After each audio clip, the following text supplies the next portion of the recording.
Going This live. is going to be Hey brutal. everyone, what's going on? It's Azora Hype, and I'm joined here by the always handsome Gemma Stark and the always fabulous JR Rally. What's going on, my friends? How are we doing today?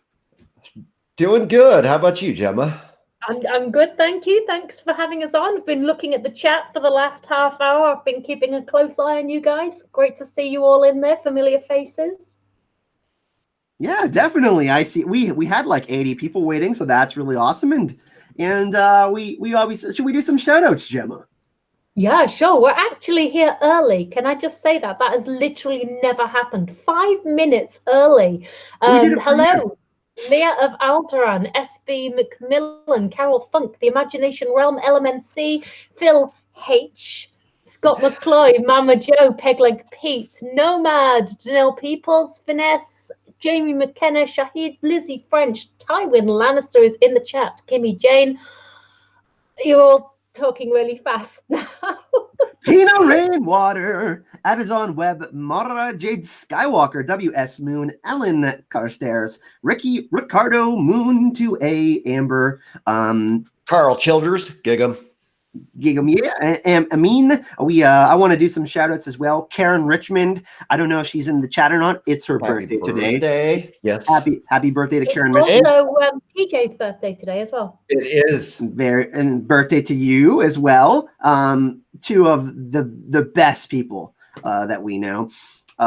Chris Big Bates, supporters of the entire Song of Ice and Fire community. So that's pretty awesome. We're going to do a shout out to Morally as well, just because we love her. She's going to see this later, I believe. Imagination Realm, Shannon, Claire, Tom. We already said Phil H. But yeah, we're gonna get into a discussion. We're gonna talk a little bit about episode 3. We're gonna talk about it. It's gonna happen. I know some of you are gonna have some questions, but we're also gonna talk and preview about episode 4. Talk about the trailer and some of the things that we thinking that we can see going into the next episode. So where should we start off today? Friends, do we want to start off with the preview for episode 4? Do we want to just go back to episode 3, talk about some of the things? Because it's when we were on your stream, Gemma, we talked about and you said it was the first thing that I said on the stream. This is going to split the fandom in half. And what I'm going to say is I've certainly seen that in my comment section over the past couple of days. Oh boy. People are at each other's throats. There's definitely conflicting opinions. Some people are really upset. Some people really like the episode. Split right down in the middle. Yeah. I'm really proud of everybody in Geek Chat 1 on Facebook because they kept the conversation really civil, discussing the issues that they have with it and addressing them. So thank you to everybody in Geek Chat 1 for being good geeks about it and talking about, legitimate complaints and legitimate understanding. And it's been really nice. And that's what, we talk about this all the time, JR, kind of our mission statement for channel Azora Hype. And wow, I'm throwing out my earbuds. Don't do that. And Secrets of the Citadel and Geek Chat 1 kind of, trying to keep things clean. And that's something have civil discord. I mean, it's possible to disagree with somebody and still be civil about it. Definitely. There's no need to be name calling or telling somebody that their theory or thought is shit. It's stupid. It's a thought. It's a theory. Well, are we really going to the point where we're crapping on theories? Like, let's be serious, okay? It's a theory, not fact. I've had people, me and Gemma were talking about this, have said some very personal things about me and what I should do. I'm not going to repeat them on stream because it's not worth. Quit giving them validity. Whatever. Yeah. People are going to hate. That's all there's going to be to it. Whatever. Who cares? Well, but we discuss things and I mean, we can't predict with 100% accuracy what's going to happen. That's part of why we watch the show. So yeah, let's kind of get into it. JR, you've definitely had some issues with the episode. Let's talk about it. I do have some issues with the episode, and visually, and I've tried to bank on the fact that I believe that it's still the best television out there, and it is. But I'm not sure that I can say that after last week's episode. Honestly, they went in a direction that I didn't see them going at all. Yeah, I don't understand why they'd spend 7 previous seasons setting up all this lore and all this history and all the names of everybody who came before them and why there was a three-eyed raven and why there was a wall and why, and then have it not paid off at all. It seems like it went the route of lazy writing or reducing it to the lowest common denominator of white hat good, black hat bad, simplistic television, which is not what Game of Thrones was. That's the big issue. The overarching issue that I have with it is that. But we talked about this a little bit on pre-stream.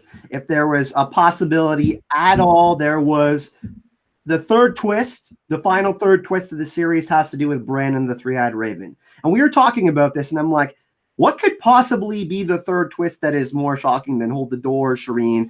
Is it Arya killing the Night King? Gemma definitely disagrees with that. I also disagree with that because I think that George is probably going to go with Jon in the books. We're not like, I'm not 100% on that, but I just have to think there's still a possibility that there's something major with Bran, and it's just a gut feeling from me, and maybe I'm grasping from straws, but I just think that's what it is. I think the third twist is with Bran. I don't know. What do you think, Gemma?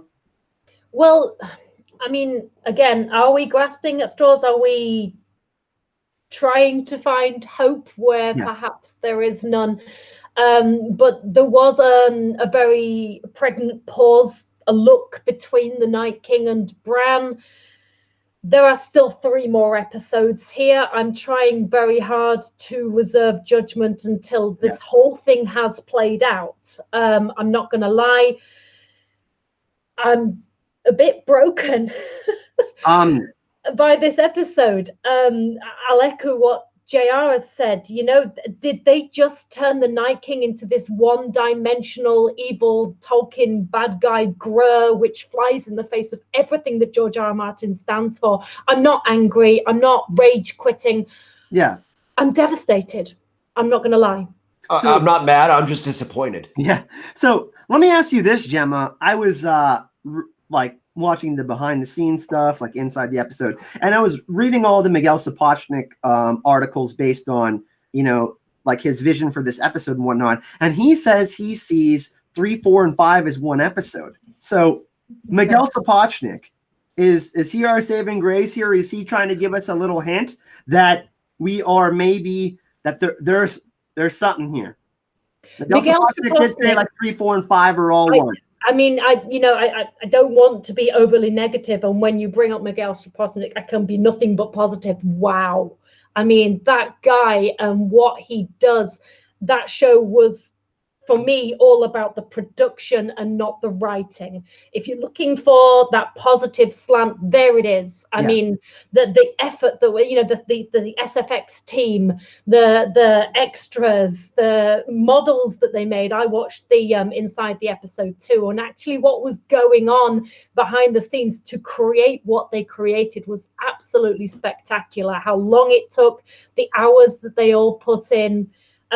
Visually, it created, for the most part, what we could see. But you know, it was in the middle of an ice storm, and Winterfell always has this blue filter. We're used to that. You know, you don't bring the Night King who brings the storm and have this beautiful, clear visibility. So I kind of get that. But Miguel Sapochnik, he's the absolute man. Let's do this. So we talked about our issues a little bit here, but let's talk about the cinematography, because we didn't talk about that a ton on Sunday night on the after show, but there were some crazy shots, especially the Moon Dragon shot, the Night King reaching through the mist shot. There was that cinematic moment between Jorah and Daenerys where Jorah dies. It was very much like Ygritte and Jon during the Watchers in the Wall episode. There was a lot of good in this episode. So let's talk about the cinematics and what we enjoyed. We'll go back to you, JR, and then we'll go to Gemma. The cinematography in the episode was beautiful. It was one of the saving graces. Mine is being too dark. It was funny that George Sartiano, our George, pointed out, like, I think they tried to fix it in the re-airing on the West Coast from the East Coast, that they actually lightened up some of the scenes before it went live on the West Coast time. So I'm not sure if they actually did or not, because I didn't watch the rewatch. I was too busy. there was some good shots, some good filmography. The story was pretty good. The story wasn't good, but the visual story that they were telling, that Miguel was telling in the Battle and War, was good. Oh, we got San Rixian here. San Rixian with a $10 donation, and one of our fave peeps on here on the channel. Please tell me how much you guys enjoyed the beautiful dragon scene. Yeah, it was crazy. Like I didn't actually expect. I knew that there was going to be some dragon on dragon action, but that was like they were in there in the storm, and that was pretty intense. What do you guys think about that? I loved the scenes, like JR said, with the moon and everything. But as far as the actual fight goes, and I said it in my breakdown, I said, oh, here's two dragons, and I literally have no idea what's going on here. I know that one dragon's biting another. I didn't know which dragon was biting which dragon. Dragons got hurt, riders got felled. Okay. I wish I could have seen it better, but I mean, how do you do a dragon fight on screen and it not be carnage? That was that's what I was thinking about, really. Like, how do they do that? Right, exactly. I understand the chaos. I understand how it needed to be like that. But yeah, Sunrixian, Gemma's episode 3 review, I can't see shit. It's true. It was a struggle in a lot of it to see it. I mean, it was super dark. I was trying to lighten it on my own TV, and to no avail. I mean, it was pretty bad in that regard. And so, I mean, when you take the totality of circumstance, we have lazy writing or bad writing, visually stunning, but too dark to see what's going on. If I have to stop and pause it to look to see what character it actually is, I mean, there's an issue. So, I mean, there was a couple of issues that this entire episode had going for it. There were issues. Especially the Unsullied, because Grey Worm, obviously, in the middle of a foray, he's got the helm on. I thought Grey Worm died about 16 times. Right, but thank God it was just another Unsullied. That's right, and I'm like, oh no, he's still there. I'm pretty sure I saw him die 10 minutes ago. At one point, I actually wrote "Rest in peace, Grey Worm" in my notes, and then I saw him 5 minutes later. Oh, right, it was just an Unsullied. He's still good. Okay. Yeah. but by the way, San Rixian did make a donation, and she loves the Clegane Bowl. JR, we're gonna get a Clegane Bowl here. Clegane Bowl. We're trying to time that. That was a little bit slower than I usually do with JR. So it was, but that was pretty good because we stayed in sync on that one. Yeah, so that worked out pretty well. Yeah, the one thing that I'll say is remember when we were talking about episode 1 and we kind of felt that it was a little lackluster, waiting 500 some odd days for it. And we kind of were a little hesitant to be like all aboard on it, right? And then episode 2 blew us out of the water. Yeah. I mean, all of us were like, wow, that was absolutely amazing.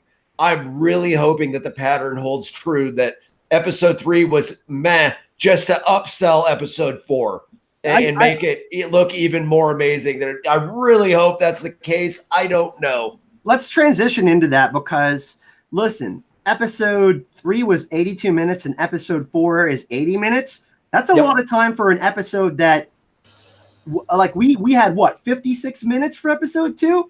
So it's like, what are we fitting into episode 4? Like, I'm just trying to think, like, are we gonna get something from King's Landing? Like, are we gonna get a Euron sea battle, like a surprise, something that we didn't really expect? I've literally gone from thinking, how on earth are they going to squeeze all of this into 6 episodes, to being like, how are they going to drag this out for 3 more episodes?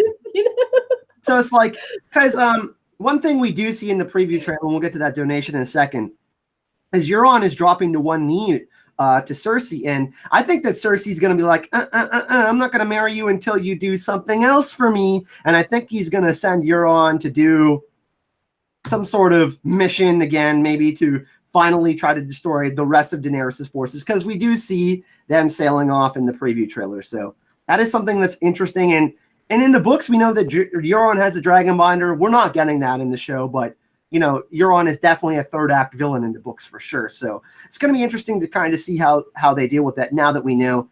Well, maybe I'm pretty sure the Night King is gone 100%, but yeah, that's going to be a thing.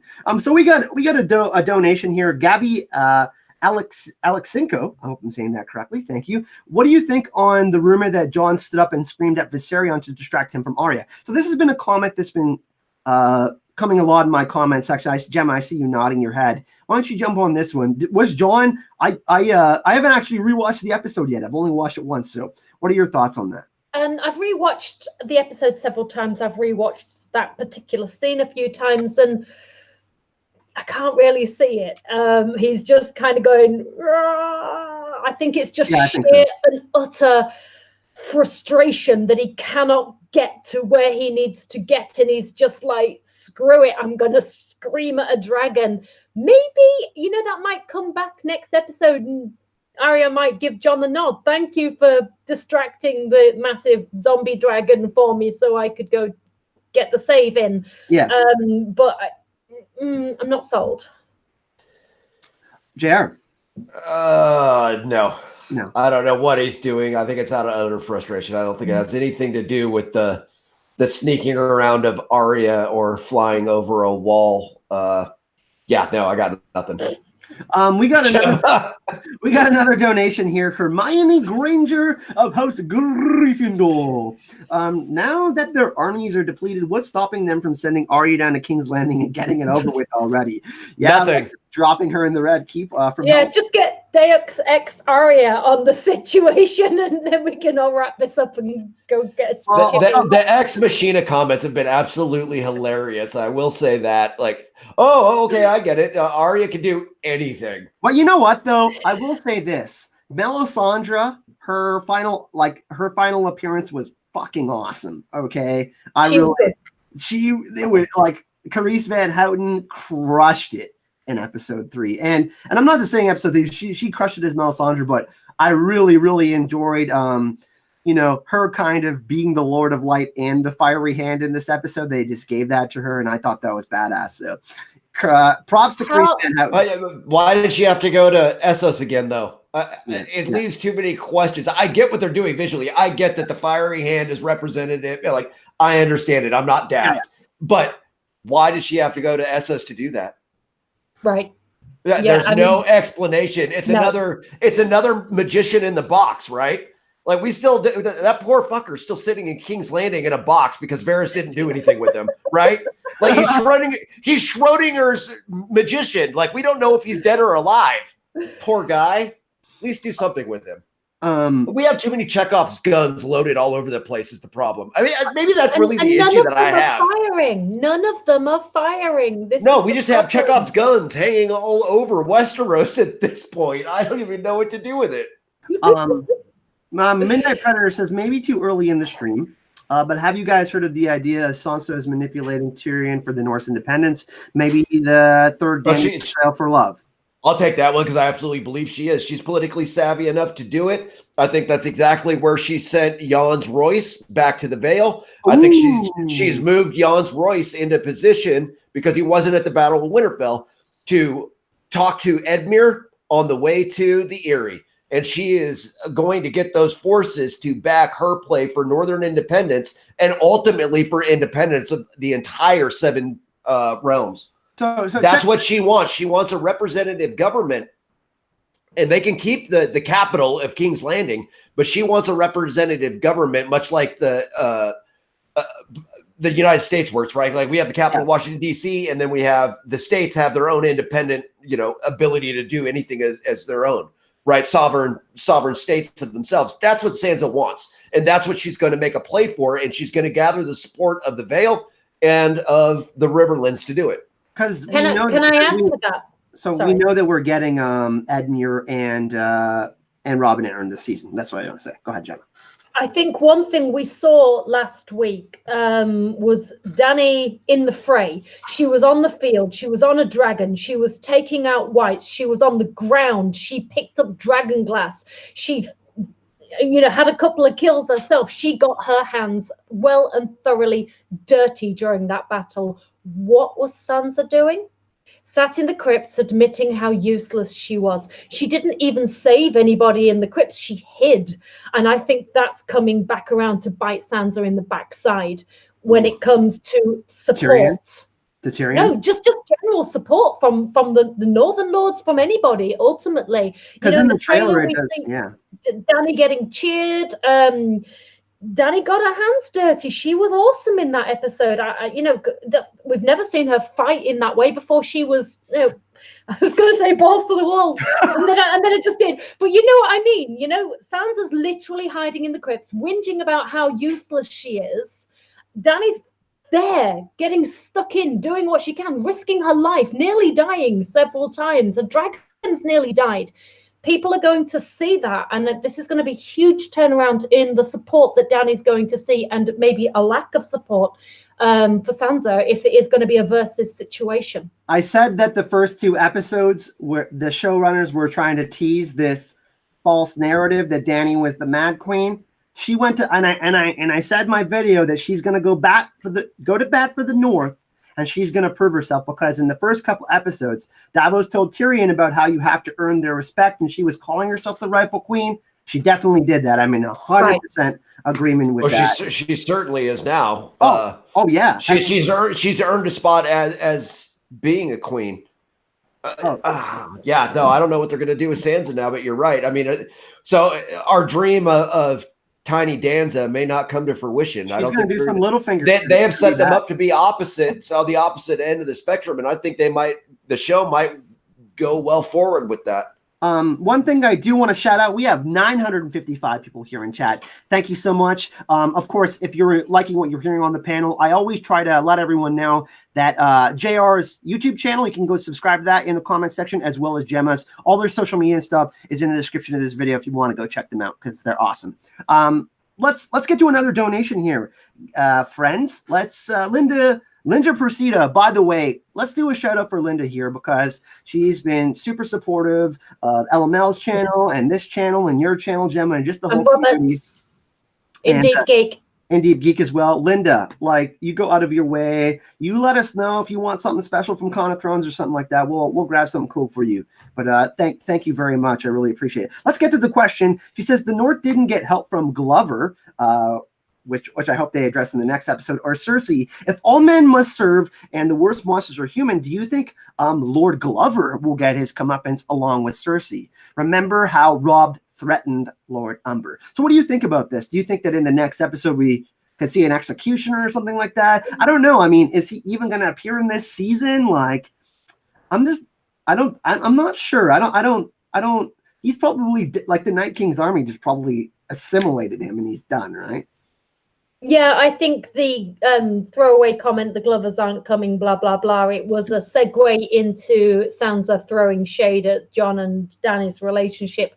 And I think it was a way of writing the Glovers out to make it clear they're not coming. I don't think we'll hear or see from the Glovers again. Cersei, of course, is another matter altogether. JR. Yeah, I'm not sure if they're going to pop back in. They may not. I don't know. I just don't see a reason for them to pop back in at this point. I think they're kind of done. So JR posted something interesting in the side chat. We're definitely going to talk about it. And JR has some really amazing things to discuss about that. And by the way, if you haven't checked out JR's Battle of Winterfell video, go check that out. JR displays everything amazingly about the tactics of. Oh, I actually have a question for JR. Yeah. Regarding tactics, what the hell were the Dothraki thinking? I mean, I'm not an expert on this. That is a genuine question. Okay, so once again, this is high fantasy battle, and we have to make it filmable. So let me start with that. But I mean, that was a great way for the show to lower their extra cost. In a very rapid manner. Realistically, you wouldn't have done that. You would have spent the entire time pulverizing the army of the dead with all your indirect weapons, right? Your catapults, your trebuchets, your arrows. Right. You would have laid those all out well before you would have a cavalry advance. But they didn't do that. Obviously, it was really cool that Melisandre lit up the swords and then launched them, but. Do cavalry charges go head on generally, or are they not supposed to split and flank? Yes, you can. There's flanking maneuvers that you can do. If you are going to go head on, then you do it in a wedge, because you get the most bang for your buck out of a wedge formation. So you drive, literally, you're driving a wedge into the enemy, and you take a divided front, right? Because then you can bring in your own infantry up the middle to start cleaning up and basically flank them and push them out. There's a lot of military movements that can be done in the manner that they did in that big of a battlefield, but they didn't prep the battlefield at all like they should have, like you would have in that type of a battle. One comment that's amazing from the chat, I want to pull this out. M&M's says the sound quality was amazing. The one part I loved about that scene is when the silence happened and John and Danny are just looking at the basically like the genocide of the Dothraki. The Dothraki. And I was like, when the lights went out, I was like, whoa, that was it thematically and how they did that. I was like, whoa, that was really powerful, because the first 10, 15 minutes was trying to set up the intensity of like the horror that we were going to experience in the episode. I thought that was awesome. See, what I really wanted to see was if you're going to kill all the Dothraki right then and there, which, okay, fine, I get it. You got to do that. Yeah. But I wanted a bit of payoff as it comes back, because I wanted to see the second battle of Kohar.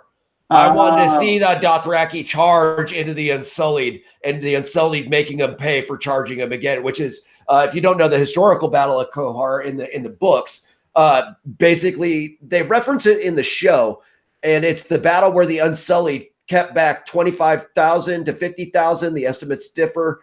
3,000 Unsullied. Basically, they make it set up like the Battle of Thermopylae. Yeah. They make it a Thermopylae. Yeah. So they hold back a Dothraki horde of 50,000 with 3,000 Unsullied.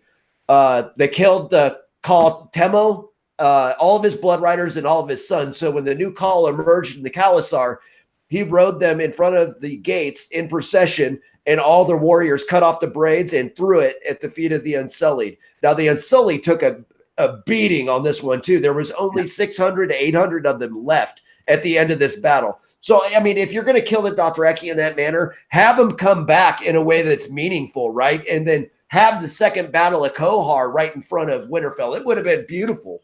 And by the way, Ian Glenn narrates that one in the History and Lore, if you want to go check it out, I believe. So I can't remember exactly which season they did it for the DVDs, but that's awesome. So we got it's in the Golden Company History and Lore, but they make reference to it. That's how he sells Danny on getting the Unsullied to begin with. San Rixian has a donation. I will remember your grace, said Sansa, though she always had always heard that love was a surer route to people's loyalty than fear. If I am ever queen, I'll make them love me. So what do you think about that, Gemma? Oh, remember your grace said Sansa. Okay. I think the events of last week are going to cause a problem for Sansa, like I've said. I think she's going to lose a lot of traction. So far, she's been playing a good game politically. You know, she's learnt a lot. We've seen her grow, probably a bit too much of a jump at one point. But by the by, I think ultimately what's going to count now is that Dany got stuck in. And I think that's going to win her the loyalties that Sansa assumed she wouldn't win.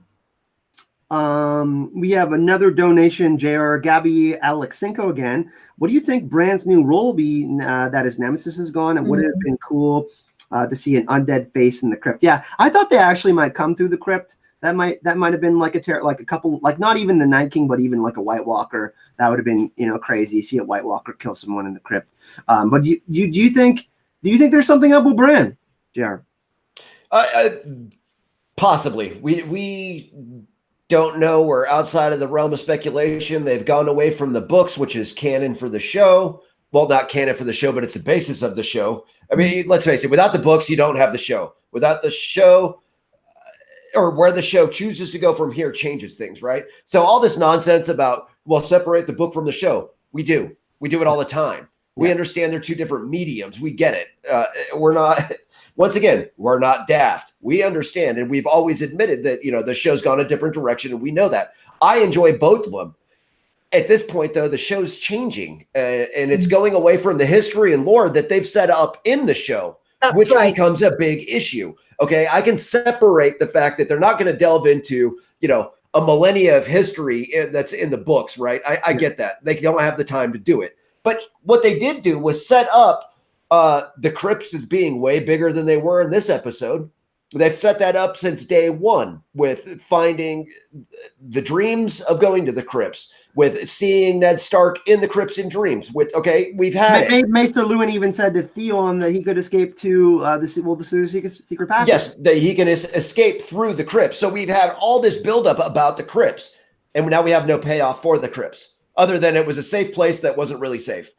There's nothing there. That's the issue, right? And so and this is one specific example of the issue with this episode, but there's tons of more of that. They've spent all this time building up the history and lore in the show, not in the books. In the show, they've built up this history and lore, and now they haven't paid off any of it. Why do we care about the prince that was promised, right? Why do we care about that prophecy? Yeah, why do we care about 3 heads of the dragon? I mean, that's the problem with the episode now. Ricky Ricardo says the prince that was promised brings the dawn. John brings people together. That's his strongest trait. He's saying that he believes that winter fell at Winterfell, and that was part of the prophecy. Do you think that that John can still be seen as the prince that was promised? I mean, I think it relates, to him being Rhaegar's son and all that, because that's what mostly it has been related to. But you still think John is that person? I think so. I still think it is. I still think John is that person, right? Gemma? JR? Go on, JR. I think John is that person. He wasn't always that person, actually. We can go back to season 1. He wasn't that person until Tyrion had to talk with him at the wall. Yeah. Like, you know anything about these guys, right? They were rapers, beggars, but we find out that wasn't even true. Like, what would you want me to tell you? Grin and Pip and all these other characters that we've lost along the way. He is that person now because Tyrion taught him the very valuable lesson of you might want to listen to people before you go and try to be better than everybody and bringing people. He is now the person that can bring people together. He's galvanized a lot of people and a lot of support and made decisions that, support that and support him in the North and everything that he's tried to do. And it's good. It's great. But why was he supposed to be the prince that was promised, though? There's a lot of questions that haven't been answered, and I hope we get some of them. Gemma, do you want to jump in on that, or do we want to get to? We have 1,300 people here. It's crazy. I'm loving it. Thank you so much. I'm looking at Philip Wolf's comment and chat. Thank you for that, Philip. Been trying to feel better about Arya killing the Night King in the context of would George write this, and decided that maybe heroes don't save the world. Instead, it's usually faceless men. Thanks so much for the great stream. I have absolutely no issue whatsoever with Arya being the one that did it. I actually kind of enjoyed that a lot. I did a video nearly 2 years ago where I literally called that with that exact weapon as well. I'm like, JR, I need some answers. I need his motivation. And if they're saving this for the prequel, that's going to be super frustrating. But which is a possibility at this point. Did HBO kind of right? There's still three more episodes and 2 prequels that we know of. So did they nick part of this backstory to go ahead and put it in the prequel? It is possible. It is television. You know what? You know what's actually crazy? Go forward. You know what is actually crazy, and I thought it actually might not be that crazy of a point. Because we didn't hear a lot about we didn't hear Azor Ahai referenced a lot in the show. Are Dan and Dave throwing George a bone with this last season? Is that even a possibility? And we're gonna get to that in just a second. But we've got like 7 donations. So we know what we're gonna do. You're gonna dance. You guys are gonna dance a little bit with me here. All right, we got the Gandalf sax guy. We're ready, and here we go. Oh, I'm dancing by myself. Here we go. So instead of reading out the super chats, you're going to dance. Thanks, everyone. But that's for all of you. Yeah, we're going to do a little dance. We know we're going to do this. Dark Mother says, for Kyle's consistent hard work, thank you so much. And then Donnell Peoples, this can be in relation to what we were just talking about. Been saying it all week, prophecy will bite your prick off every time. We fell for it and put too much stock in prophecy. We are Melisandre. Do you believe that? To be fair, how often do I re-quote that quote? All the time. It's my favorite one. Even in private conversations, she like pulls that out when it has nothing to do with anything, but prophecy will bite your prick off every time. Like, we know. Yeah. Okay, that might be a slight exaggeration, but Yeah, not really. But you've got little loads bit. I more. don't know You've got about that. loads more super chats to address, Kyle. Yeah, I'm trying to get to all of them. It's crazy. Sean D, I think, was the next one. Surely hide the Dothraki and charge the side after they had gotten near Winterfell. The battle tactics were frustrating until the trench was lit, which was awesome. What would be the worst tactics we could see in episode 5? If it's tactics talk, this is JR. This is all you. What would be the worst possible thing they could do when they're trying to siege King's Landing? I mean, does Cersei place wildfire around the city is the question. Is that what I think? I think it's still the option. I mean, they built that up already, right? I mean, we've already blown up the Sept of Baelor, which, in fairness, if all that wildfire is still around King's Landing that Jaime stopped from the Mad King from using, all of it would have blown up with the Sept. But aside from that, we'll let that one go for a second. If all that's still in King's Landing, it becomes the nuclear option. And the worst possible outcome is that there's absolutely nothing left of King's Landing. I think that would be the worst case scenario. I don't know how or if it would come to that. Would Cersei sacrifice people of King's Landing to frame Dany and Jon? Absolutely. If they bring their dragons? Because I think that is a resounding yes. But wouldn't they notice that the fire was green and not, you know? I mean, she would want to kill them too, obviously. You know what I mean? Like, hey, let's wildfire them to death. But I think that's totally going to happen, everyone. I think Cersei is going to put wildfire. I think there's still wildfire left. I don't know. JR, you disagree with that one, though, right? No. I'm saying that it is probably there, but it should have blown up with the Sept. Like, that should have reduced King's Landing entirely to nothing, because you can't have that big of an explosion without sympathetically detonating all the other stuff. That's what I said. Chain reaction. Yeah, the chain reaction, sympathetic detonation of the explosives. We're going to get back into this in just a few minutes. We're going to try to get all these super chats, which is crazy. I definitely want, you know what, we're going to do a whole like 10, 15 minutes on King's Landing battle, all that kind of stuff. John Korulich, I think, Korulich, sorry. I don't know how to say that, John. I'm just going to call you John. I appreciate it, my man. How does the show explain Valyrian steel killing the Night King and the White Walkers? Dragonfire can't.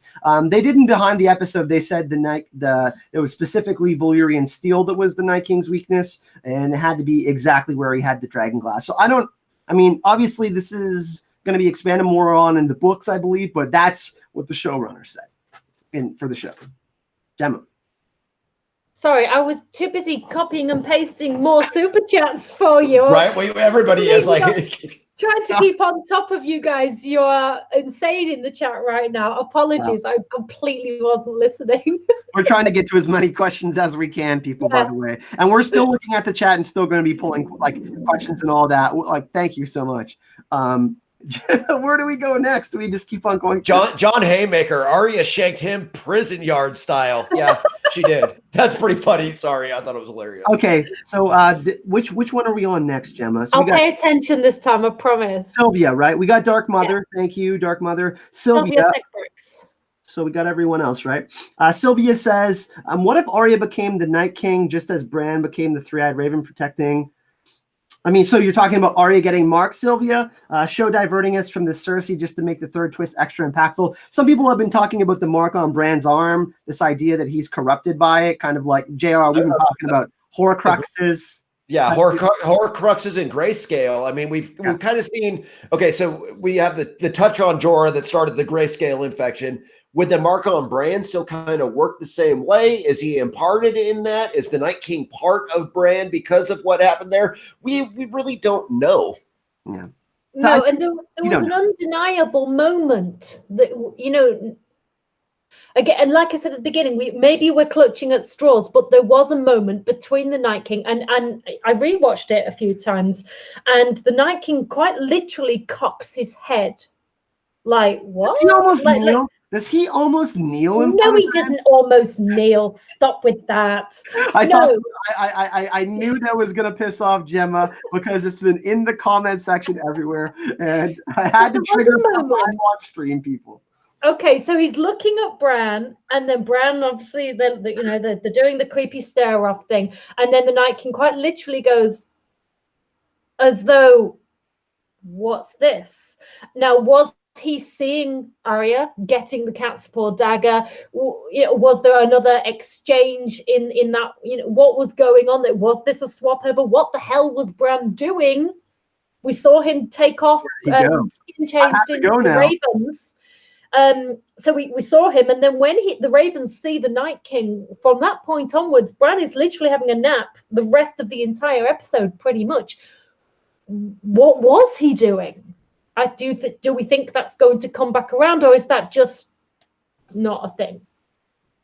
I mean, it's certainly interesting.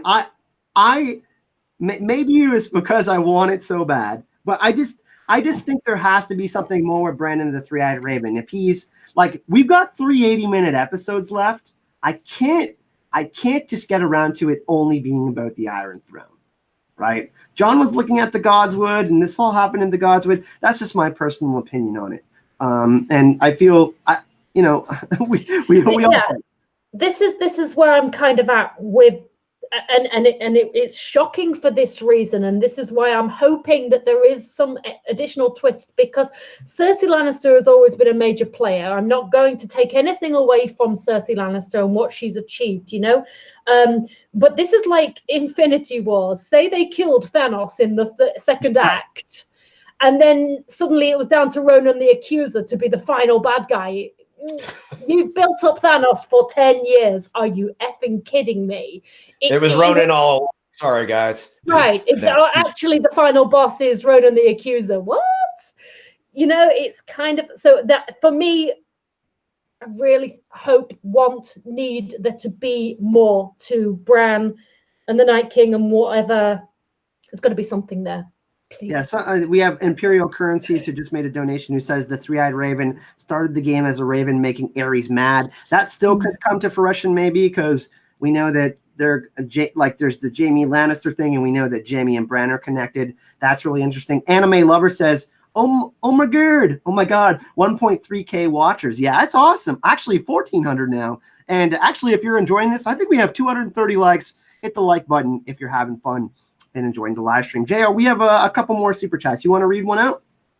Where are we at now? We got Linda. We got Linda next. Linda again. Thank you very much. Tywin told Arya that Aegon changed the rules. George R.R. Martin said that Aegon could know the White Walker threat, setting him to conquer and unite Westeros. Does this set up Jon and Aegon to change the rules, break the wheel, or destroy the throne?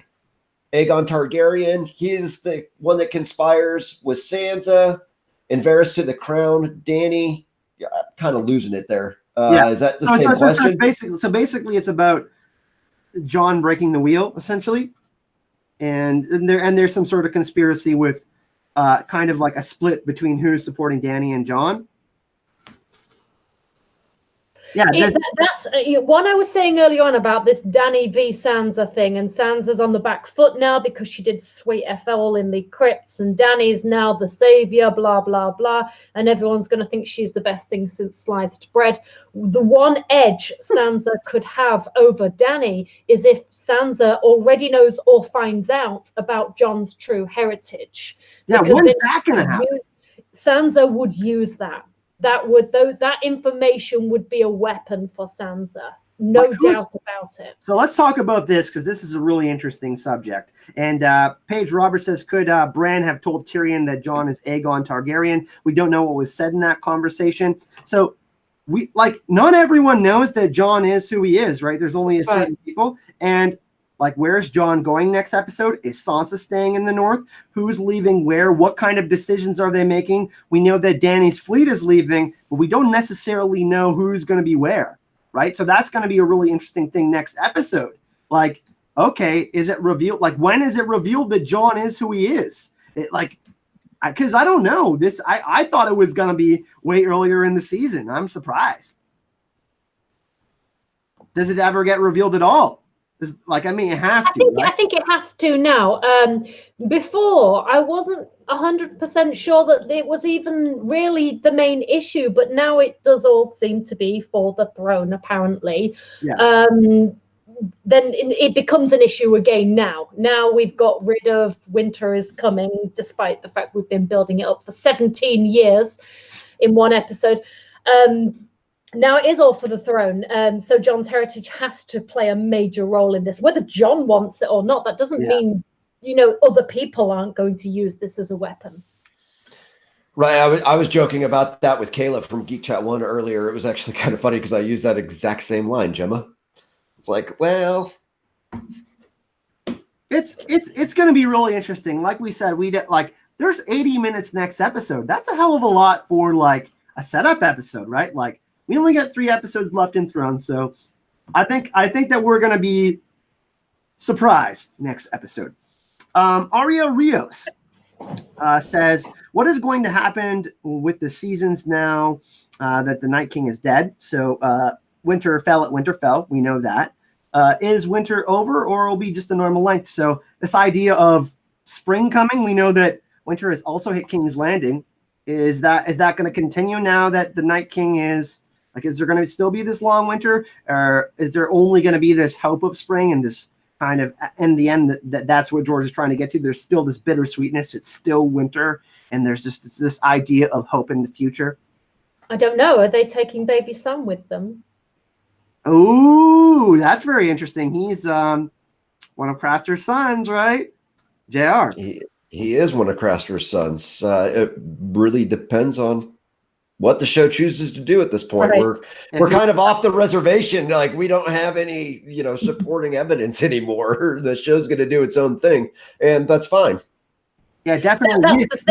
That could be the third twist is baby Sam. There could be something with that. We've spent years theory crafting. Most of my theory crafting is for the books anyway, but of course I do theory craft for the show as well. And as JR said, the source material for the show is, of course, the books. So where else would we go to for additional information, hints, clues, foreshadowing, all the literary devices above, other than the books, the source material for the television adaptation or fan fiction, depending on how you want to see it. And now we said last season, even the season before, that they have diverged, but this is beyond divergence now. They've got to the point where we cannot even look at the source material for hints for anything anymore. They are clearly doing their own thing now. Definitely. So theory crafting is incredibly challenging at this point. We have a couple that we can ish kind of go on, but even then it's I don't even know if you could call it conjecture or speculation at this point. I don't know what you'd call it. An educated guess, a scientific wild ass guess. I mean, I don't know. So we got a couple more donations. SB McMillan. So the Night King was just a MacGuffin, perhaps. JD's third. Three-Eyed Raven did not make the Aries mad. He said burn them in their homes, burn them in their beds, but he did say burn them all. So that's pretty interesting. There still could be something there. I think JD's thirds. Vivek Hira says, you guys think about Dany using Drogon to melt the Iron Throne, the Independence. Yeah, I definitely think the Iron Throne is getting melted down in the end, personally, because I feel like the One True Ring and Lord of the Rings and the Iron Throne have a lot in common. I'm actually going to talk about that in the video. Hopefully I'll have time to do that this week. That's something I definitely want to talk about. But yeah, this I think, the scouring of the Shire deal, Robert in Deep Geek has talked about it. Some other people have talked about it. I think they're going to kind of go with that. And but I definitely think that the throne could still be there, but I personally think it's going to be melted down. So what do you think about that, guys? Yeah, that's how it was made. The only way it could be melted down is Dragonfire, surely. Yeah, I think only Dragonfire could melt the Iron Throne down. I think that's kind of where we are. Yeah, and for the wheel to be broken, the Iron Throne does represent the other wheel that isn't the Night King that gets broken. So that's where we're going with these final episodes. Tag says, no question, just please give a shout out to Sansa and Tyrion remarriage. As long as it happens, I will forgive D&D. For everything. Wow. That's a bold statement. That. But let's talk about this. I actually enjoyed like them embracing like when they thought they were going to die. I thought that was sweet in that moment. Even though Sansa was, shit talking Dany and stuff like that. I thought that was really interesting. That Tyrion was courageous enough to get he's like, okay, I'm just going for it. He's got his dragon glass dagger. He's gonna save himself. So tag. Jason has a question. Do you have to donate money to get a comment right on the channel? No, pose a question, Jason. We'll read it. We just try to honor as much as we can when people do it, because we want to make sure that we know that we're appreciative of that. So just we're gonna post some more questions. But you guys are just insane tonight, so that's the reason why we can't even keep up. Yeah, with 1,500 people watching, it is hard to keep up with questions in the chat or comments in the chat. But we try to pull as many of them over as possible. And for those of you who have been on the channel and been here for a long time, you know that. Jesus, you guys you won't stop. Gemma JR, take over for a second. I'm just going to grab water. Make sure you behave though. Okay, heck, right, where are we? Gabby Alexinko, where do we stand on the validity or future of Cersei's pregnancy, Dany's potential pregnancy, and the possibility of a Jon/Dany wedding? I think Cersei's lost the baby. I think that was kind of hinted at. I think they full on said it in this show. I don't think it was hinted at. I think they full on said it, didn't they? No, I mean, no, they didn't outright say it. But I thought in the dialogue with Jaime and Tyrion in the courtyard of Winterfell, Jaime left prior to that. He said no, it was true, as in it was true, but she lost the baby. I thought that he made a reference that she did lose the baby. Oh, in that I didn't catch that, if that's the case. The baby, I misheard it. Yeah, entirely possible. I am completely fallible. I am not a god, and I am not omnipotent. I swore that Jaime said that she did lose the baby, that she was pregnant, but that she did lose the baby. What do we have next? I've got so many. Danelle Peoples. Well, I've loved Sansa this year and how much of a player she's become. I can't get it out of my head that she's learned from the best, but they're also the most morally bankrupt people. How low might she go to get her own way? That's a really good point. They've not been. Yes, Littlefinger, Cersei, etc. They've taught her a lot, but have they taught her the right way to go about things? I'm not so sure. I think Sansa thinks she's very clever at this point. She thinks she's very clever, and she ultimately is. She had two of the best players in the game as teachers. The question is, what sort of pupil was she? Did she learn from what they did, or did she learn only their tactics and techniques, or did she actually heed her own father's advice and how to do things and how to rule properly? And which one is going to be more, which one's going to outweigh the other, right? I mean, is it honor? Because that's what Ned Stark was about. Right. Is it going to be is she going to be the type of leader that in the ends justify the means? Where is she going to go personally with it? And I think that's going to be great development in her own story arc. With 3 episodes left, I don't know that they can really, make it really profound, but at least have something in there for it would be nice. By the way, Jason, you mentioned earlier that we pull questions from the chat. I got your question from Phil H, one of the mods. We're going to address it in just a moment. There's actually another one from JD's Third that's in relation to what we're talking about right now. Another donation. Thank you. Why do we forget Arya loves Sansa and killed the Night King? She will kill Dany before letting anything to Sansa. I don't necessarily think that that's going to happen. I don't think that I don't think Arya is going to kill Dany. I don't know. No, I don't think Dany and Sansa are going to actually trying to kill each other.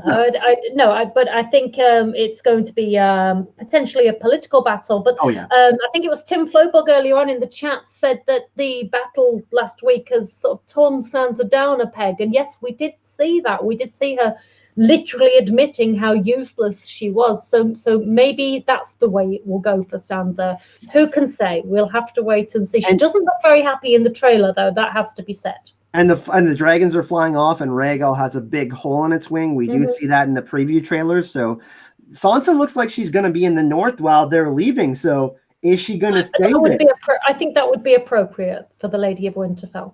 I think so too, but is she going to stay there? Because I think that we're going to, like JR said, see some stuff of the Eyrie and whatnot. So, but let's get to Jason's question, and we got some more donations. We're trying to keep up, everyone. By the way, thank you for all of your generosity. Really appreciate it. Jason says, is there a connection with the Night King killing Theon? What is dead may never die, rises again harder and stronger. Some people have pointed out that this is, the house words and the sayings within Westeros. They're more connected than we think. You think this could be a connection with Bran Stark and what happened? Wait, is that a book reference? Because we can't use those. No, you're good to go, man. I don't know. That sounds an awful lot like a book reference. But what do you think that it's possible for the show to do something? A play on the house words is what is dead may never die. Absolutely. Anything's become possible at this point. We don't know where they're going with the story anymore. Prince that wasn't promised. Thank you for the donation, my man. The Prince that wasn't promised, just so you know, chat. One of our patrons of the channel and awesome community members in Geek Chat.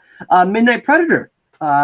Gemma says Sansa Tyrion could go the other way and backfire on Sansa just because what Tyrion said to Jaime about knowing who Cersei was. So I mean, I mean, that's certainly possible as well.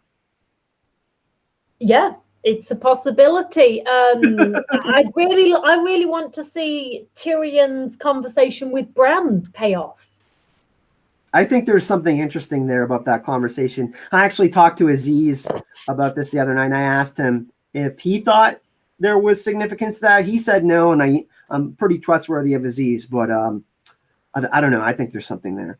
Who are we waiting and to be fair, that conversation happened as they were waiting for the army of the undead, and then the battle itself happened. So as far as the show goes, we have not had time to readdress the conversation that they had or revisit any of that. So I do hope that, I keep saying this, there were still 3 more episodes. We are only 50% of the way through the final season, and there is a lot's happened so far, and I think it's safe to say a lot still has to happen. We still have to deal with Bronn. Bronn still had that task from Cersei, and he didn't show up last episode. Go ahead, Jer. Yeah, the Bronn question is going to be a kind of a big one at this point. We don't know. I really don't see him as a character going against Jaime and Tyrion. Mm-hmm. I don't think he would, honestly, either way. So it's a matter of him getting the twins and having 2 castles for the price of 1. I got nothing, but yeah. I don't think Bronn is going to he's going to tell him what Cersei did, but he's still going to side with Jaime and Tyrion. It's going to be really interesting to see where he is. Does he just show up at Winterfell? Like, that's pretty suspicious. Where have you been? You know what I mean? Like, have you just been at the brothel, Bronn? Like, why are you here? Tyrion's still a pretty smart guy. So is Jaime. So that's I think we're going to see Bronn next episode for sure. I think we pretty much have to, don't we? I mean, yeah, it's kind of important. Priscilla, thank you for the donation. We appreciate that. We also have a donation from Almost Blunted. Bran sent the Ravens ESP to the Night King. He's in communication there, I think, is what he's trying to say. They're in communication. Did we miss any up there? No, Priscilla Wright did not have a question with hers. So Priscilla, if you have a question, try to get it to one of the mods. Yeah, for sure. We also have Agrin. We haven't forgot about you. Agrin Duhani. Maybe Azor means to bargain with the Night King, considering he didn't kill him, just push him back. And he needed someone or no one to actually put an end to the Night King. Yeah, how we interpret the prophecy certainly is going to be different from the show and the books. Like I said, we still have 3 episodes, so there could be something there, but I'm not sure where they're going to go with that in the show. Thank you for your donation. Go ahead. So I've got a question. Do you think we're going to see a little bit of a time jump in the next episode? Because that's some cleanup operation right there, isn't it? To say the least. And in the shots in the episode, Winterfell didn't look half bad considering. Right. And then they obviously there's this. We can see them burning the dead honoring the dead and what have you. But do you think we're going to get a little bit of a time jump before they, or is Danny going to be completely laser focused? Let's get on our boats and go straight for King's Landing. I thought that a time jump was going to happen after the Battle of Winterfell, JR, regardless, like if they had to retreat from the Army of the Dead. So I think that we could see a small one, but I'm not. Just a bit of recovery time, even. Yeah. What do you think about card loading, that kind of thing. What do you think? I think it's possible for a little time jump. I'm not sure how much of one they would try to make though. If Danny is pregnant, they need a time jump. Ooh. That's the real reason at this point for a big time jump. If Danny's pregnant, they need a time jump. If she's not pregnant, I don't think there's much of a reason for a time jump. That's an interesting one, right? We haven't really discussed that at length, right? Jon and Danny being together, because a lot of people think that they're going to have a child of ice and fire, right? Well, Jon being a son of ice and fire, song of ice and fire, son of ice and fire, but also Danny getting pregnant. That's been, a lot of people were on that train, right? So that's something that's going to be incredibly indicative, like. Yeah, the chat's going right down the line right now. Yeah, pregnant, not pregnant, pregnant, not pregnant. That's why I was laughing at. As soon as you said it, it was like, yes, no, yes, no.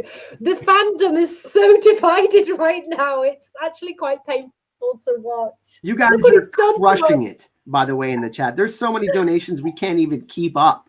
Like, that's just, I've never seen this before. It's insane. Lady Karstark's still alive. I believe so. She was with Theon and the Godswood, though. Some people think she's dead. I don't know. Karstark, she was in the she was in the crypts. In the crypts? In the crypts. Okay, yeah.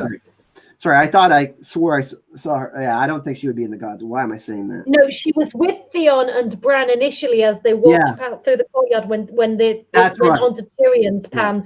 Yeah. But I assume at that point she split and went into the crypts, and Bran and Theon carried on into the Godswood. Definitely, that's what I saw. That's what I remember. Preggers, not preggers. Preggers, not preggers. Still going. Awesome. There's a huge debate going on in chat. So who gets Bear Island? Bear Island. Pregnant. Aegon Targaryen, you are the father. We got an episode of Westerosi Maury Povich. Apparently, that's hilarious. Veronica Doggone, let's get to this before we get to the other, because she's next in line. And someone brought up Dario earlier. I don't think we see him in season 8. No, he's kicking it in Marine. I think so too. Veronica Doggone says, any speculation on what Qyburn meant to Bronn? The Queen has other plans for the Tard girl. Ooh, I mean, Scorpions for sure. I mean, actually, if you go and look at the last episode, I pointed this out in the episode breakdown I dropped a couple days ago. We see the Scorpion and also Balerion the Black Dread Skull, because they do the more 3D version of the opening now. And we got to remember that Qyburn showed Cersei last season when they pierced Balerion the Black Dread Skull with the Scorpion Bolt. So I think that we're going to see a couple of those. And in the trailer, it looks like Cersei is overlooking the Golden Company getting ready and stuff like that, and all of her forces. I think she's going to have a couple of those at the gates of King's Landing for sure. JR, what do you think about that? About King's Landing forces and the Golden Company doing what? The Scorpions. I don't know. I don't think they're going to do anything with them. Just like they took the time to put the Crypts of Winterfell into the opening trailer. It'll be for nothing. I disagree there. But okay, so JR's thoughts are dropped there. Glassery, patron of the channel, thank you very much for the donation. Who gets Bear Island? Tormund, Davos, Bronn, Jorah, and Lyanna Mormont are gone. So who gets Bear Island? Is it Tormund? Does he survive though?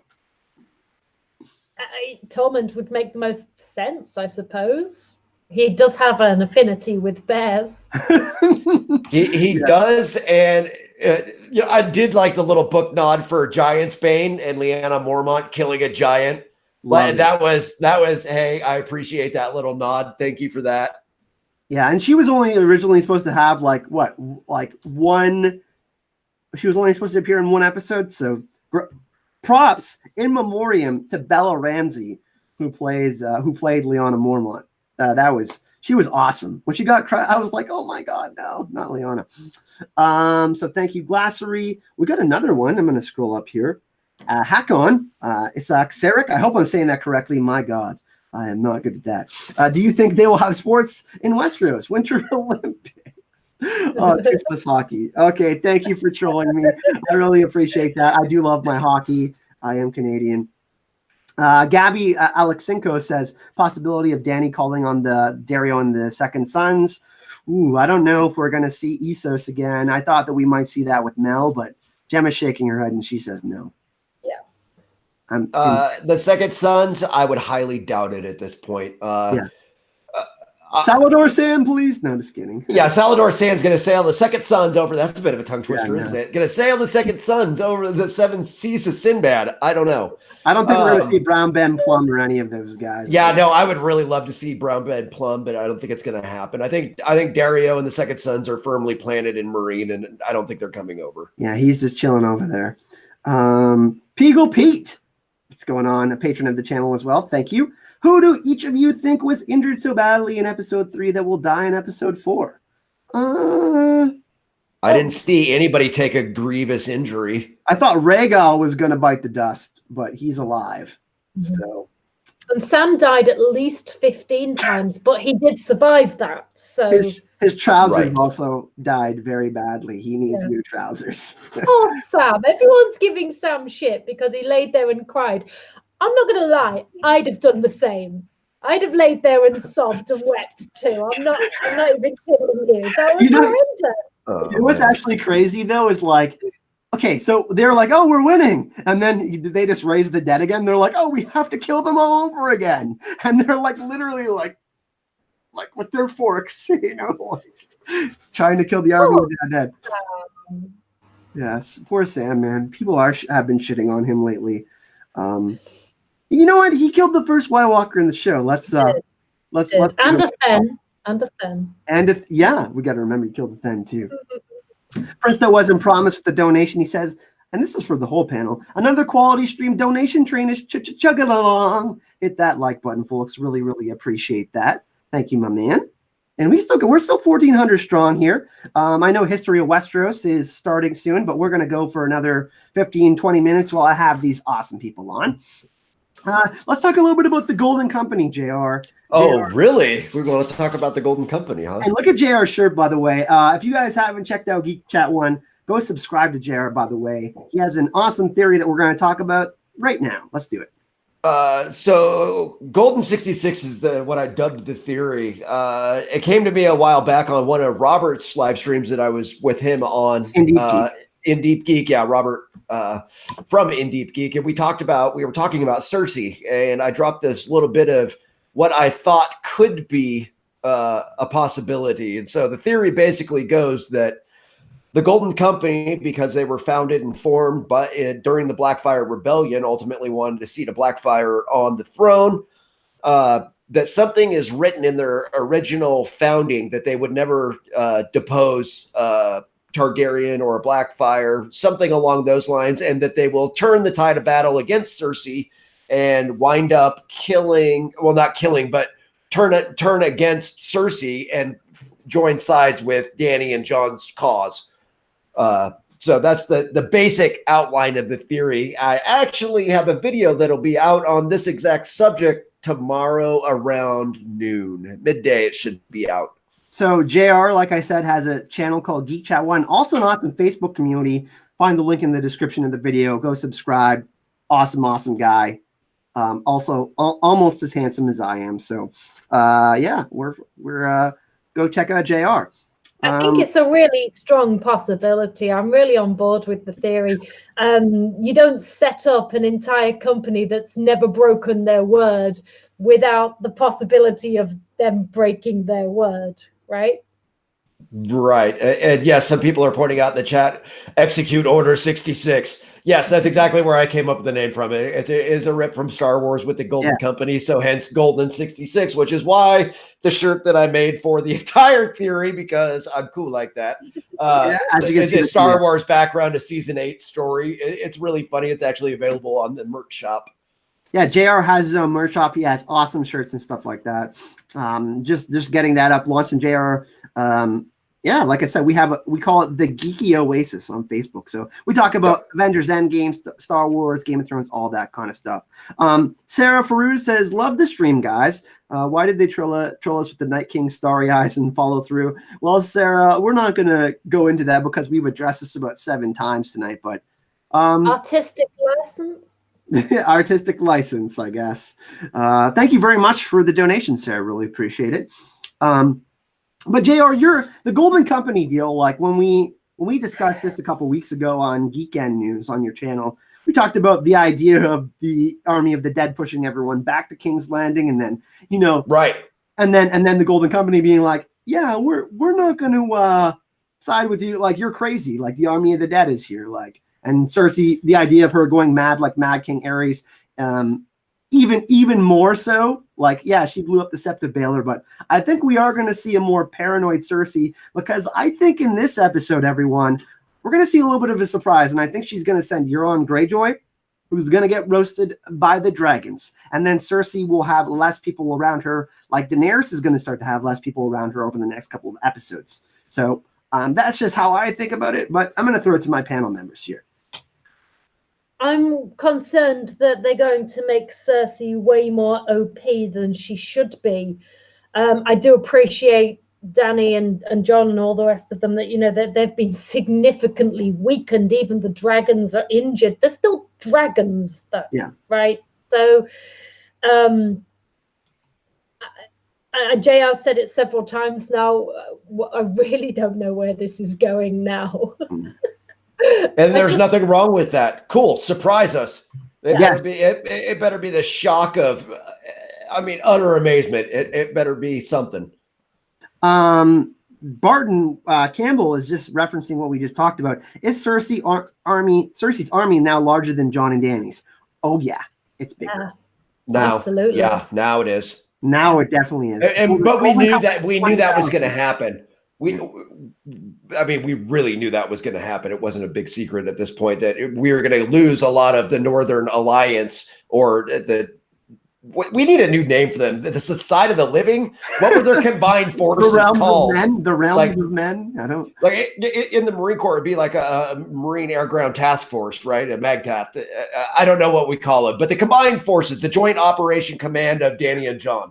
I don't know what to call them. In my breakdown, I called them the Living. The Living, yeah. The side of the Living. But which does include Jaime now, too. So what's going to happen with Jaime becomes curious. Something we haven't really touched on anywhere yet. What is Jaime going to do now that he is going to be forced between Cersei and Tyrion?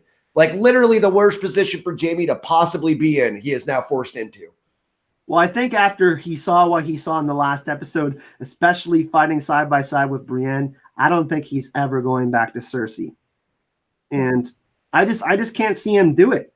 I mean, he's like, look at what he had to experience. He almost died, and Cersei wasn't there to help at all. And Jaime's got one thing left to do.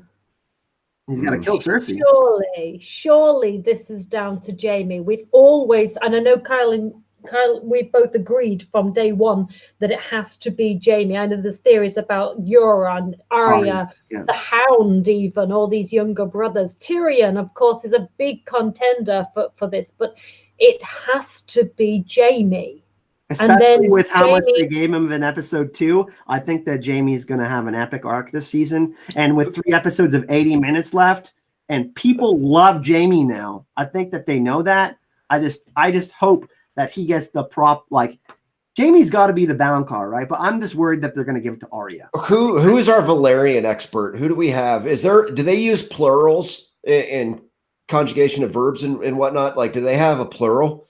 So what if it's not just singular brother or person? What if it's persons? Like brothers, Sansa taking it down together, something like that, or Tyrion and Jaime. Yeah. Or, there's any number of possibilities, right? But what do they use plurals in the same manner that we do in English? That's my question. I don't think that's ever been addressed. I don't think it has either. So, yeah. I don't. AU Pack Mules in the chat, by the way. What's going on, my man? He's Daniel Daniel Triff, Yep. 2 people choke her out. Well, yeah, one has one hand. It is possible that 2 people would choke her out. I mean, they could do anything. It's all a matter of what they want to do. Yeah, okay, let's talk about this. Daenerys says root and stem. Okay. Yes. And obviously that's mentioned. Varys talks about his story. But the last time this happened, Arya wiped out the phrase. Okay. And when else did this happen? Gemma? And the Night King. And the Night King. But the Reigns, okay, got wiped out by the Lannisters. And I can't help but think maybe in the end, the Lannisters might get wiped out. And the Tarbecks, yeah. I was just thinking, I was kind of on the previous point. I can remember about Jaime potentially strangling Cersei. I remember once I actually Googled if it was possible to strangle somebody with one hand. These are the crazy things you find yourself Googling when you do what we do. And if you're strong enough, yes, it is completely possible to do that one-handed. Just so everybody's aware. Just so you know. And Jaime fought quite well with one hand during that battle, so I think incredibly well. I mean, actually, he survived unbelievably well with one left hand. Yeah. You know, it is kind of weird that the show didn't have because Brienne and Jaime are using Valyrian steel. Like, I wanted to see them all shatter into puffs of whatever they are. Right? Because they're using Valyrian steel, but it seems like it doesn't have the same effect. Like it only does the really cool effects when it's a general or the Night King himself. Like you get the shattering, neat ice dust. There's like a 1% chance that Jaime stabs Cersei with Widow's Wail and it somehow lights up and we are like, oh, Jaime's Azor Ahai. I highly doubt it, but do they even need Azor Ahai anymore? No, we don't need Azor Ahai. Like, no, I want it so bad. We don't need the prince that was promised. We don't need the 3 heads of the dragon. We don't need the Night Queen or the Order of the Green Hand or the Isle of the Faces. Alan Reed. Don't worry about Helen Reed. Don't worry about Mira. So here's an awesome donation. Danelle People says, John, dance with me. Night King says, you're good. I've heard you're good. I'm not doing this. I've heard stories about you. So so Reanimated Ramsey told the Night King some stories. We have Linda again. My goodness. Linda, let us know, like, we're all gonna be at Con of Thrones together. Like, tell us something you want us to talk about. I'd love to feature that on the channel for you. Could Arya die at King's Landing and the elder brother Sandor saves her in the same way Thoros brought back Beric? Ooh. JR, we thought that Beric might bring back Sandor in the last episode, but Beric just died helping save Arya. So is there something there with Sandor and the Lord of Light?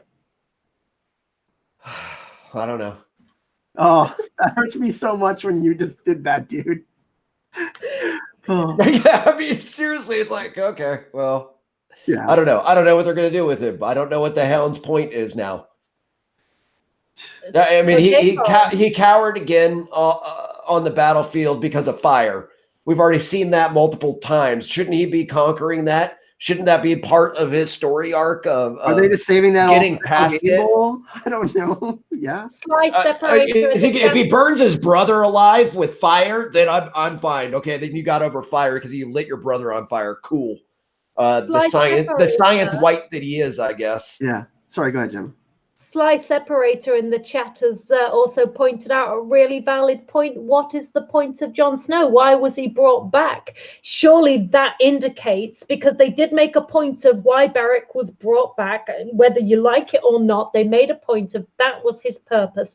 So that would indicate that Jon has an entirely different purpose now and was brought back for something that is yet to occur, surely. I think it's melting down the Iron Throne. Hey, hang on a second, because a couple of people have said this. PTSD doesn't work that way, dude. Smack my head. PTSD is real. Come on. Believe me when I tell you, I full well know how PTSD works. I have it. I did 3 combat tours in Iraq. I was in the Marine Corps for a long time.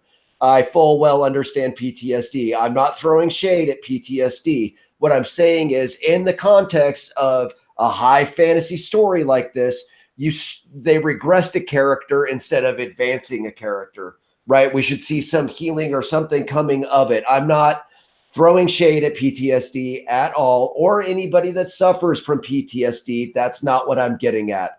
I'm getting at that they regressed a character in his progression, and it should have gone further. Yeah. Yeah. That's so I just want to clarify that really quick. Yeah, let's be careful about that in chat, everyone. The prince that wasn't promised says, what if Qyburn created new White Walkers or something dastardly? We were actually talking about this pre-stream. I said, listen, Qyburn took a real interest in that arm/hand. Is Qyburn gonna do something real freaky? I don't know. I'm just wondering. What do you think about that, Gemma? I think if the chips are down, Qyburn will scarp her. I think ultimately Qyburn's always been about Qyburn, and I think he will go with, if he thinks his life's at risk. You don't think he'll go down like the Pyromancer was going to go down with Mad King Ares? Because I don't know. I have a feeling that we're going to see Mad King Ares. Like Cersei's going to close the gates to King's Landing after she loses maybe the Golden Company and Euron. She's going to go crazy and place wildfire around the city. I can't be untalked down from that. So I don't know. I'm just reading some of the comments. Qyburn kind of, he did do that when he gave Bronn the crossbow. He kind of said, you know, look how much I've been given, blah blah blah. So that speech would suggest loyalty, and I think that's set up for the opposite of that. So you think Qyburn could be a betrayer? We know that Qyburn was saved by who, Gemma? Robb Stark. Exactly. So that's interesting. That goes way back. Even though Qyburn lets him, Cersei lets Qyburn experiment, there's still that thing there with Robb Stark. CC Stark says hashtag Team Night King still. For Still here. Still here. We have Gabby Alexinko with another one. Thanks for answering my question, guys. Great work. No, thank you for asking. Let's get to some questions from the chat. And in Glossary, maybe Beric passes gift to the Hound unaware. That's certainly possible. Maybe. Very small possibility. We're going to take some questions from the chat. Gemma, you got another 15 minutes to go. JR, you guys are good? Yeah, sure. Yeah, we can do 15. It's cool. 15? Okay, perfect. And then there's actually History of Westeros. They're going to be streaming. So as soon as we're done, we're going to pass you over to another awesome stream. And we just hit 1,500. So thank you for joining us. We're going to continue to get some questions from chat here. We got another one. AE Sheets just saying thank you from his to his Warhype Secrets of the Citadel for great content over the years. Geek Chat 1 will thank you as well on that, JR. Really appreciate all your hard work and how you keep things positive. Hey, like we talked about, we talked about this before stream, and I'm like, hey guys, I want you guys to be as honest as possible. We're all close friends. I wouldn't. Yeah, I'm not necessarily sure about the positive. I won't lie. If there's something I don't like, I'll make it clear. But diplomatic is something I try to always be. But thank you very much for that kind comment. Thank you. I will be doing a top 10 video tomorrow from the Battle of the Long Night, the Battle of Winterfell. So be on the lookout for that. That'll be mostly a positive video, but I have some negative things to say too. Is Rhaegal still Dany's dragon if he's bonded to Jon, JR? Yeah?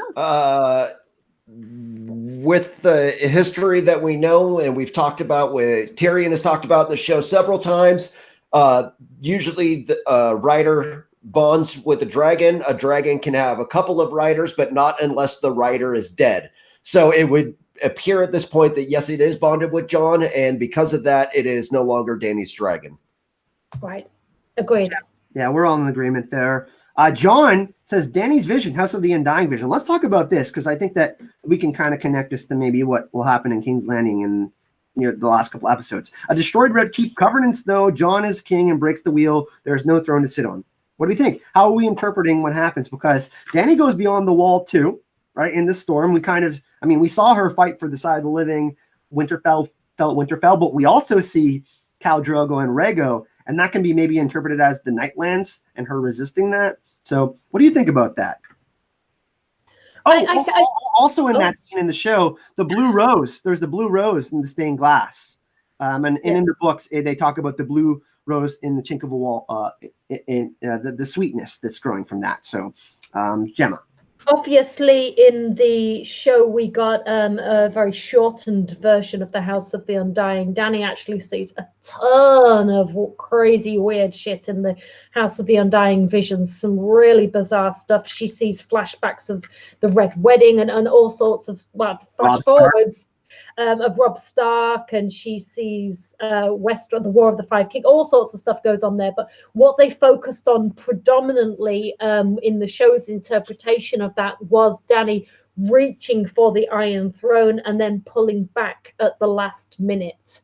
And that has to pay off. That has to come back around. That was such a significant, like I said, there were so many things in the House of the Undying in the books that they could have chosen, and those were the things that they pulled out. And we can assume that was with very specific reasoning. You know where Dany does this again, where she pulls back her hand? He does that in the conversation with Sansa. So maybe this is confirmation that Dany will choose love in the end, because she did fight for the North in the last episode. So I find that really interesting. It's something to think about, chat. Dany did pull back when Sansa talked about the North sovereignty, but she did say she loved Jon in that situation. So I think there's a connection there. I think the important thing is when she pulled away from the Iron Throne, she wasn't pulled away by any external force. That was a choice. Mm-hmm. She reached out. It was literally within her grasp, metaphorically speaking, and then she chose, for whatever reason we don't understand fully yet, she chose to not take it. And it was ultimately for her children, the dragons, right? And she resisted her previous love, Khal Drogo, and her baby, this idea of being with them. So we'll take what you will. The House of the Undying vision in the show and the books are very different. And the books is crazy trippy, right? Well, she's literally tripping. So well, she is hallucinating. Yeah. So but yeah, that's something that's really interesting, Gemma. Thanks for the question, John. Awesome question. Kevin Warner with another donation. What's the purpose of Tormund? What will he do?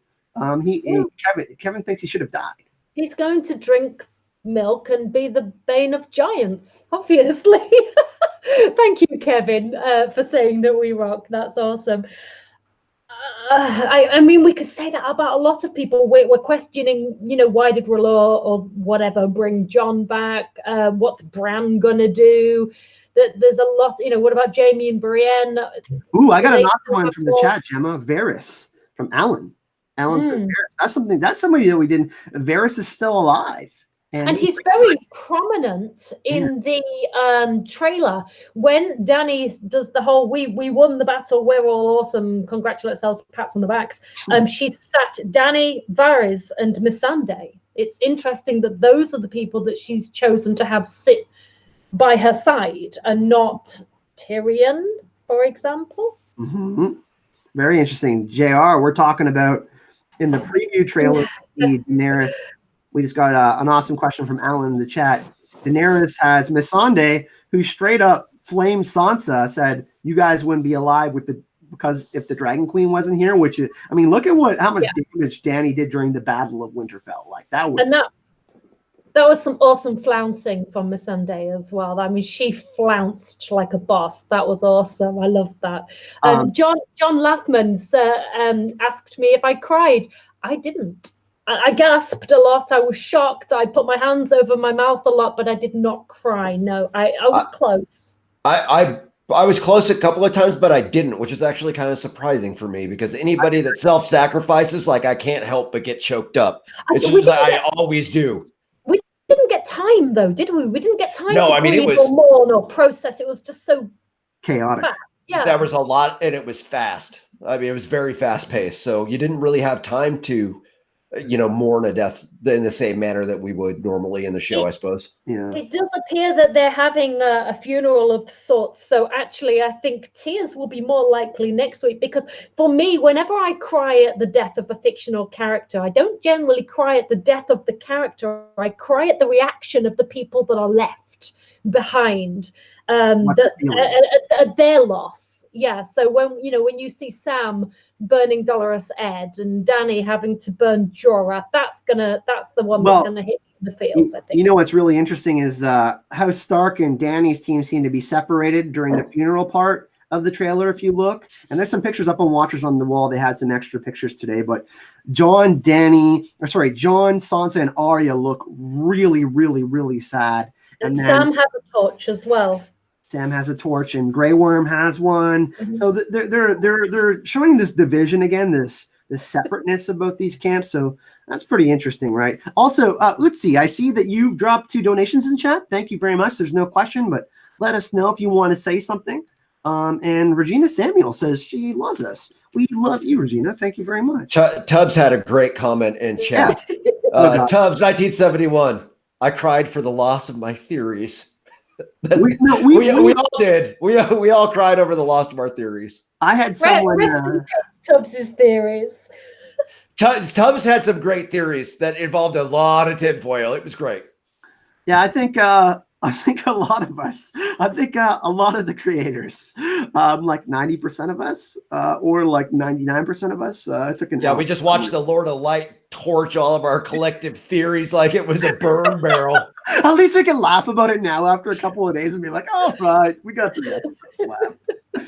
But it's okay. We still have 2 books to come out, so we could still be half right. By golly. Everybody in chat, hang on to those books by the skin of our teeth now. That's all down. It's all on the books now. There's all we've got left. Rest in pepperonis, as I like to say. Rest in pepperonis. We got another donation. The Granite Person.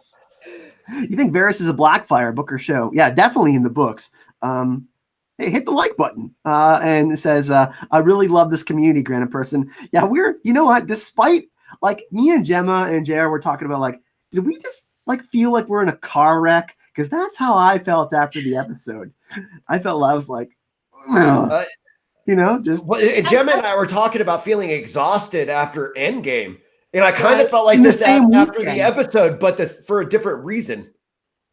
Leslie Chevalier says, theories kept us going. That's the thing. I mean, we had such a long wait, didn't we? We had the long night waiting for season 8. And I'm not just giving props to myself. I mean, the whole community, all the content creators that kept everybody engaged. All the fans.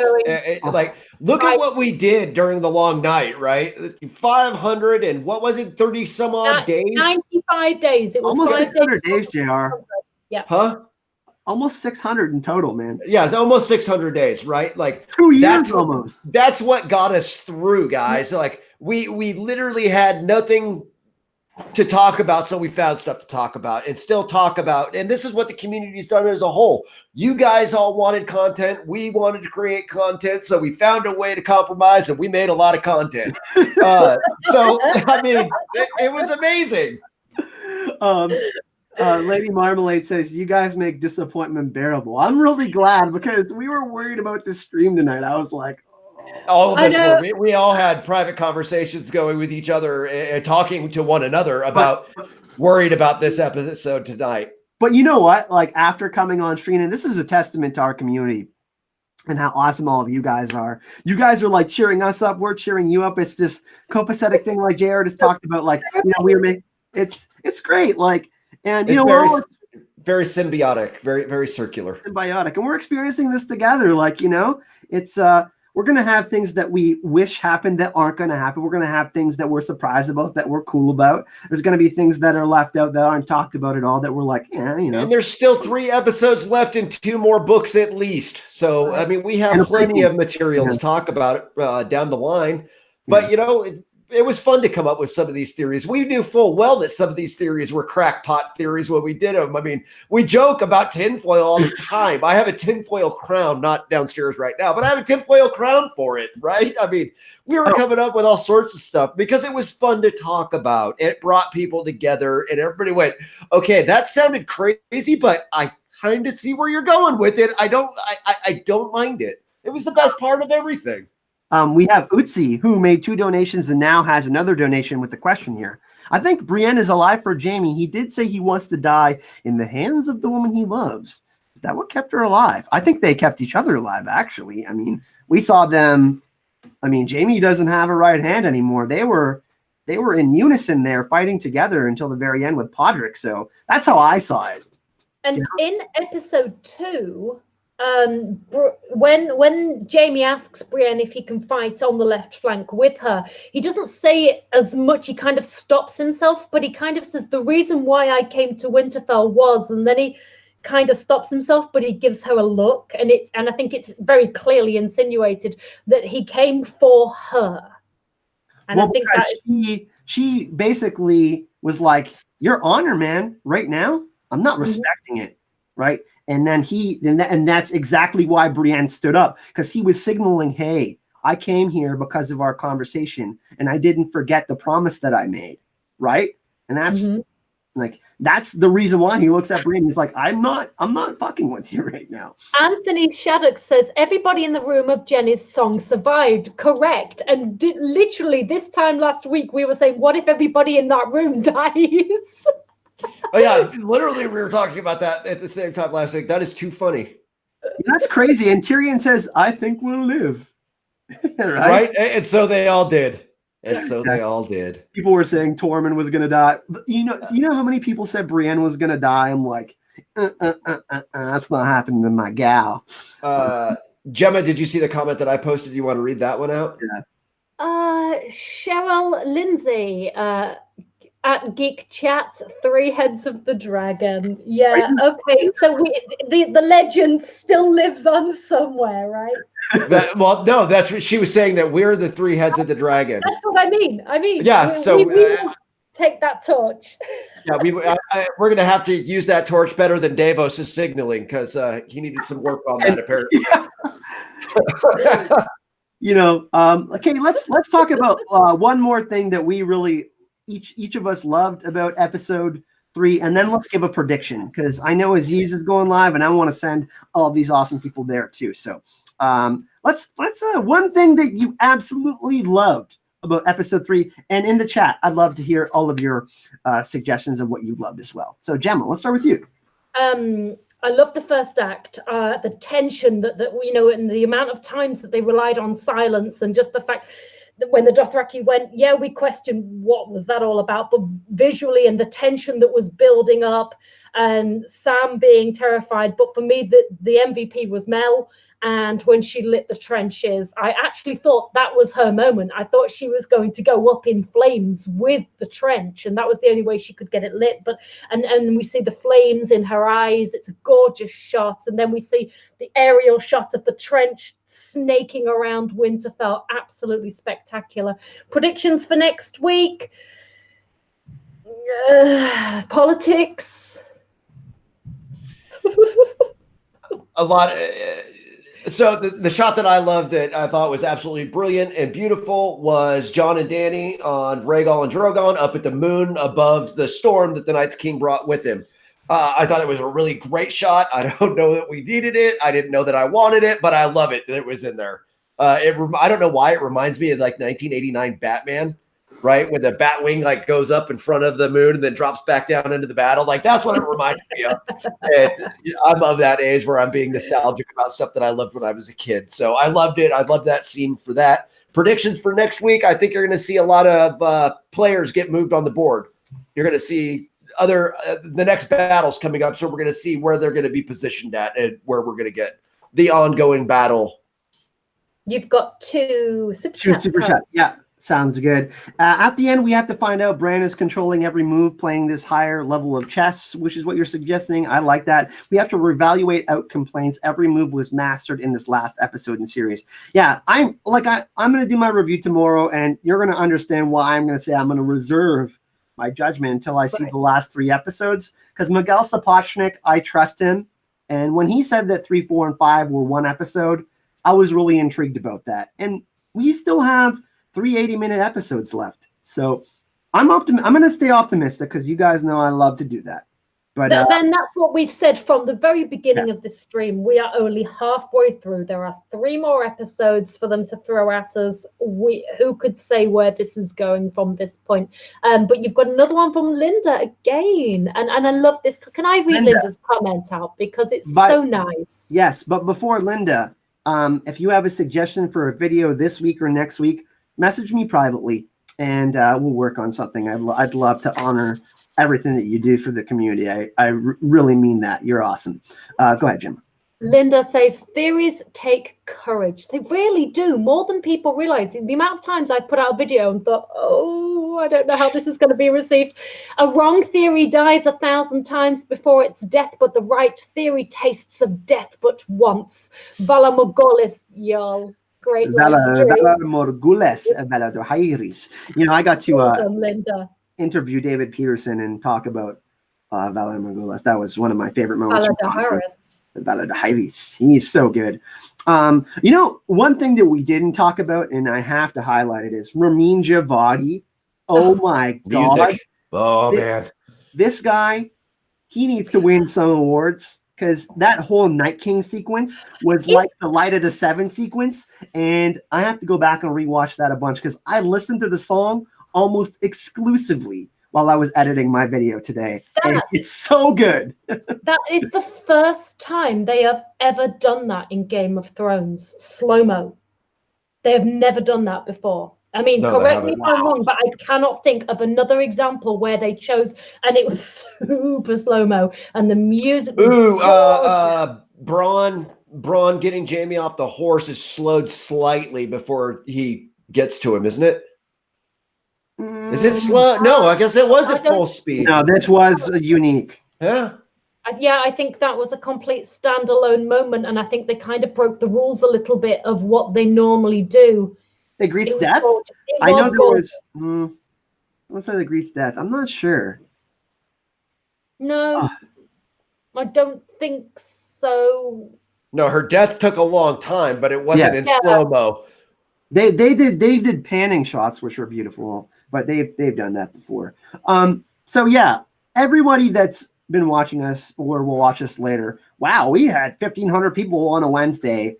Thank you so much. Wow, and all like so many donations, so many awesome questions. I'm gonna go take a look back at these and try to answer some in a Q&A on the channel this weekend. So really excited about that. For all of you that are watching right now, we'll be going live on Sunday night after the episode. I actually have to talk to History of Westeros, who we're going to send you over to in just a second. But I believe Aziz is the special guest, and maybe Sean or Shea. Not 100% sure yet, but 100% we're going live after episode 4. So if you want to come watch some more Thrones analysis, we're going live after episode 4. So subscribe, and if you want to see more Thrones content. And like I said, thank you to everyone for joining us tonight. We were dreading it a little bit because we have specific feelings about things that we've been talking about for a very long time. But I had a lot of fun. Well, Sunday morning too, Kyle. We're going to be talking about what we expect to see in the episode on Geek End News as well. So subscribe to Geek Chat 1 if you want to get. I believe we're going at 1 p.m. Eastern Standard Time on 1 Eastern. Yep. Yeah, so be on the lookout for that. Subscribe to Geek Chat 1 if you want to get notified for that. But what's next on the channel for both of you guys? We're going live tomorrow night, aren't we, JR? Together. We are going live on Geek Chat 1 tomorrow. Gemma and I will be sorting out the Win or Die game from the Facebook group. So we're going to be hosting a wake. Yeah, we're going to host a wake. We're hoping to get some fun and funny things in there. It should be a good time. It should be entertaining. I've got candles. We're going to light candles and everything. Did you get candles today? I've got candles prepared. Uh-oh. By the way, burn the place down. Geek Chat 1, Secrets of Citadel, all their links to social media channels in the description of this video. I'm spamming the live chat right now with History of Westeros. If you could go to their live chat and just show them some love, they are amazing creators. Just go check out their content. Aziz, and I believe it's a Shea book to show today. So they usually just do a show one with Sean and Aziz and Shea sometimes. But tonight they're doing book to show. So they're going to be talking about that. History of Westeros, I'm spamming it in the live chat. If you guys could go show them some love. I know a lot of you know them already, but Aziz and Shea have let me stay with them in Atlanta a ton. They're great people. And yeah, they're going to have an awesome breakdown. They're live right now. But tell them we said hi. Yeah, tell them we said hi, everybody. So you can find all those links in the live chat. I'm going to keep on spamming it. But I think we need to do a little dancing to end the stream here. I know Gemma doesn't usually like this. Granite Person, thank you for your donation. We really appreciate that. And we appreciate for joining us today. We'll see you all in the next video.